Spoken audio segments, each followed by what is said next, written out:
ముందుగా జై తెలంగాణ. తెలంగాణ రాష్ట్రంలో కాంగ్రెస్ ప్రభుత్వం వచ్చి 2 సంవత్సరాలు పూర్తిగా అయిపోయి 3వ సంవత్సరం నడుస్తూ ఉంది.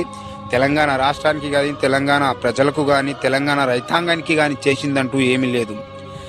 కేవలం హైడ్రా పేరుతోని మరి నిరుపేదలైనటువంటి ఇళ్ళకు కూల్చడం తప్ప, వీళ్ళు అక్రమంగా ఆస్తులు సంపాదించడం తప్ప మరి వీళ్ళు తెలంగాణ రాష్ట్రానికి ఏం చెయ్యరు. ఇలా నుంచి కాదు.